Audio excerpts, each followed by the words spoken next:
As was mentioned by the Director General earlier, this year's observance takes place against the backdrop of the ongoing hostilities in Gaza, and these have resulted in the highest number of UN staff deaths of any single conflict.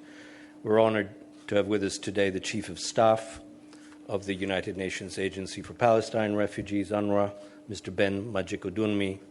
Please take your place at the rostrum.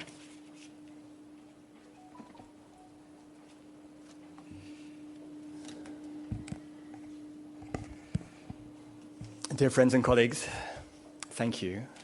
Thank you very much for giving UNRWA this space. Thank you, DG, thank you, Ambassador, for those kind words. I have a speech, and I will read it. It was a struggle to write this speech because so many words have been used, words like tragedy, catastrophe, unprecedented. They lose their meaning in the fifth usage, the sixth, the 10th. As we know, since the early morning of 7th of October, over 40,000 people, possibly far more, had been killed in Gaza and 1,200 killed in Israel. Within this, the humanitarian community has suffered unspeakable tragedy. At least 298 humanitarian personnel have been killed from Palestinian and international NGOs and from the UN. At least 209 are UN staff, including 205 alone from UNRWA, as well as staff from WHO, from UNDP, and from UNDSS. At least 196 UNRWA premises had been damaged or destroyed, killing over 560 people sheltering inside. A lesser-known statistic, horrendous, over 135 children of UNRWA staff have been killed. Before the war, most of Gaza's 600,000 children went to UNRWA schools. Any chance of recovery in Gaza and of lasting peace must see them return to full-time education with their teachers. On the 10th of July, Wafa, an UNRWA teacher, was killed with her husband and 2 children in Nuseirat. On the 18th of July, Seham, an UNRWA teacher, was injured and her husband and children killed in Burej. She died later from her injuries. On the 21st of July, Suha, an UNRWA teacher, was injured in Nuseirat and her husband and young daughter and son were killed. Suha died from her injuries on 30th of July. On the 24th of July, Ibtihal, an UNRWA teacher, was killed with her 4-month-old daughter in Khan Yunis. On the 19th of January, but only just reported, Gada, an UNRWA teacher, was killed along with her husband and 6 children. All had been displaced from their homes. These are 5 entries from UNRWA's record of staff deaths. We have 200 more. They were teachers, doctors, nurses, engineers, cleaners, support staff, technicians. This is by far the greatest loss of UN personnel killed in a single conflict or natural disaster since the creation of the United Nations. The harm inflicted on humanitarian workers and operations has been described by competent entities in the UN and beyond as violations of international law and likely war crimes. The consequences go far beyond Gaza. In the humanitarian community, we know that the reason we can work in the most dangerous places is not through force of arms, but through force of law and principles. Each day, many of us depend upon the respect for the UN flag, not only by government, but also by individual fighters, in a plane above us, at a roadblock. When that respect ceases, we lose the protection required to help those who need it most. There must be accountability. Within 30 seconds of entering Gaza through Rafah or Kerem Shalom, humanitarian staff walk into an active conflict.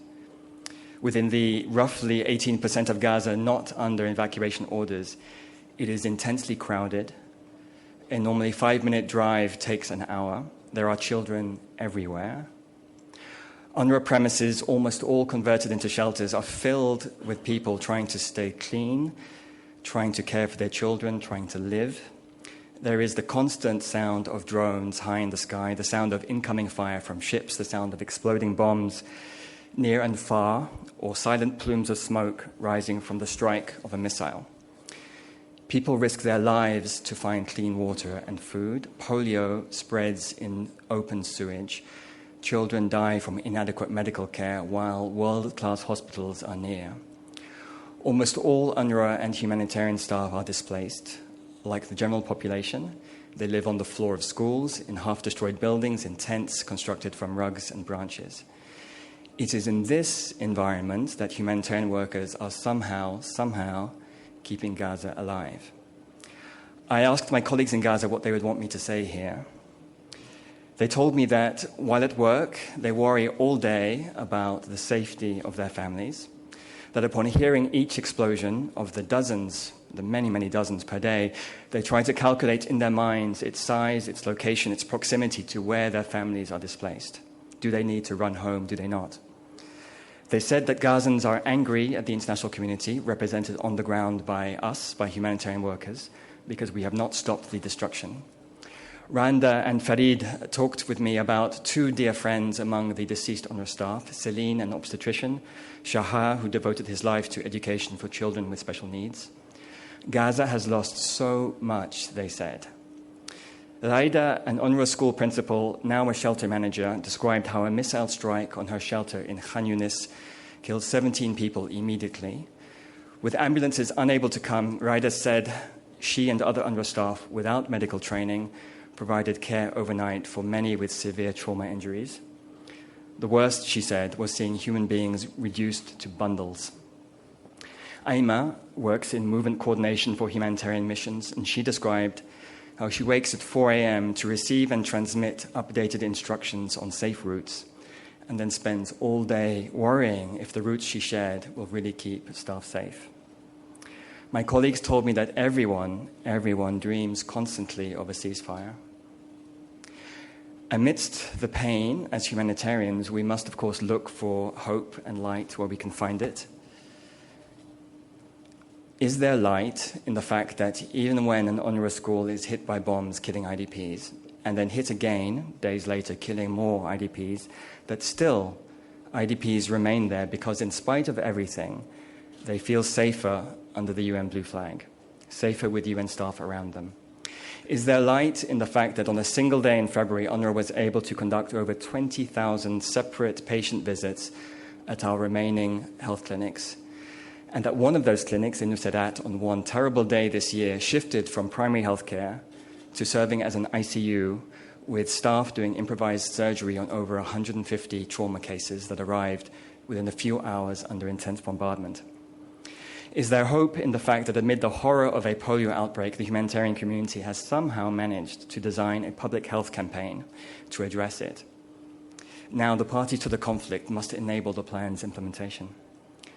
My colleagues told me that they have enormous pride in their work and in UNRWA and the other humanitarian operations. They said, "We are the door that is always open for the community." UNRWA is part of almost every aspect of humanitarian assistance in Gaza through our thousands of staff. At one point, there were 1.7 million people sheltering in or around UNRWA compounds. The day after each terrible moment, my colleagues reminded me, no matter how deeply staff are affected, including by the death of their own children, the next day they report to work.